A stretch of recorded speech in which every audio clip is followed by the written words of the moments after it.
તો વેરાવળમાં મેઘરાજાએ વિરામ લીધો હોવા છતાં તંત્રની ઘોર બેદરકારીને કારણે હજુ પણ પાણી ઓસર્યા નથી. વરસાદ બંધ થયાના 12 કલાક જેટલો સમય વીતી ગયો, તેમ છતાં સિવિલ હોસ્પિટલ તરફ જતો મુખ્ય માર્ગ અને રિંગ રોડ સંપૂર્ણપણે પાણીમાં ગરકાવ છે.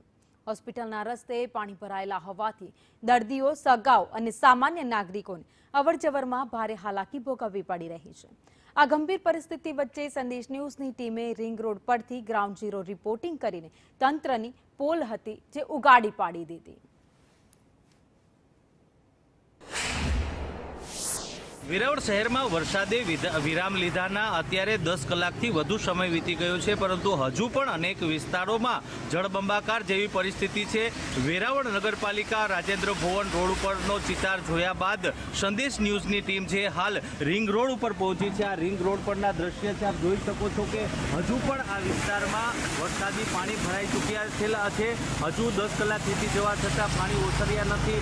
આ જ માર્ગ પરથી જે વેરાવળની સિવિલ હોસ્પિટલ છે, ત્યાં સિવિલ હોસ્પિટલને જોડતો આ માર્ગ છે, પરંતુ આ માર્ગ ઉપર અત્યારે પણ વરસાદના વિરામના 10 કલાક બાદ પણ વરસાદી પાણી ઓસર્યા નથી. સંદેશ ન્યૂઝ છે જે ગ્રાઉન્ડ ઝીરો પર પહોંચ્યું છે અને આપને જે પરિસ્થિતિનો ચિતાર બતાવી રહ્યું છે. ખાસ કરીને પાલિકા તંત્ર દ્વારા પ્રી મોન્સૂનની કામગીરીના જે દાવા કરવામાં આવી રહ્યા છે તે દાવાઓ પોકળ સાબિત થતા હોય તેવું લાગી રહ્યું છે. રાકેશ આહિર, સંદેશ ન્યૂઝ, ગીર સોમનાથ. અને વાત હવે પાટણની કરીએ, જ્યાં 5 ઇંચ વરસાદથી